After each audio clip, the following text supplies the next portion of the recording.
حضرت ابو ذر غفاری فرماتے ہیں سردیوں کا موسم تھا، نبی پاک صلی اللہ علیہ وسلم ایک درخت کے پاس گئے، درخت کی ٹہنی کو پکڑا، اسے ہلانا شروع کیا، اس کو ہلایا تو اس سے پتے گرے۔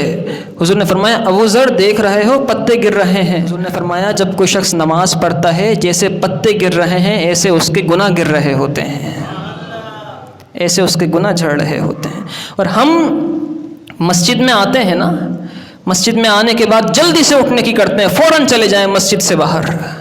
نبی پاک صلی اللہ علیہ وسلم نے فرمایا جو شخص نماز پڑھتا ہے نماز پڑھنے کے بعد اپنی جگہ پر ہی بیٹھا رہتا ہے، فرمایا جتنی دیر اپنی جگہ بیٹھا رہتا ہے آسمان کے ملائکہ اس کے لیے بخشش اور مغفرت کی دعائیں کرتے رہتے ہیں۔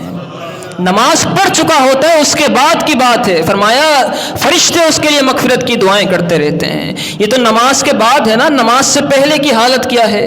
ہم مسجد میں آتے ہیں اور امام صاحب کو آنے میں دیر ہو جائے، 1 منٹ دیر ہو جائے، 1 منٹ تو بہت ہے، 15 سیکنڈ بھی اگر دیر ہو جائے اور ٹائم ہو جائے نماز کا تو لوگ مڑ مڑ کے دیکھتے ہیں کہ امام صاحب نہ جانے کہاں چلے گئے۔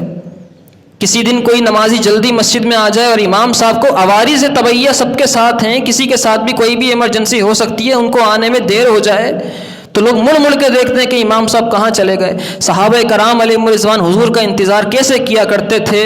حدیث شریف میں آیا عشاء کی نماز کا وقت تھا، نبی پاک صلی اللہ علیہ وسلم اپنے گھر سے باہر تشریف نہیں لائے، صحابہ صفیں بنا کر بیٹھے رہے یہاں تک کہ آدھی رات گزر گئی۔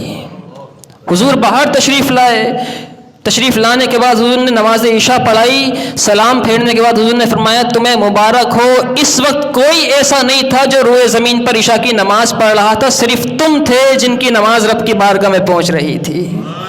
حضور نے فرمایا جو مسجد میں آتا ہے، ابھی آپ نماز کے انتظار میں ہیں نا، سب نماز کے انتظار میں کہ نماز جمعہ ہوگی، خطبہ پڑھا جائے گا، سنیں گے، نماز ہوگی۔ حضور نے فرمایا جو مسجد میں آ کے بیٹھتا ہے اور نماز کا انتظار فرماتا ہے، نماز کا انتظار کرتا ہے، حضور نے فرمایا جو نماز کے انتظار میں ہے سمجھو وہ نماز میں ہی ہے۔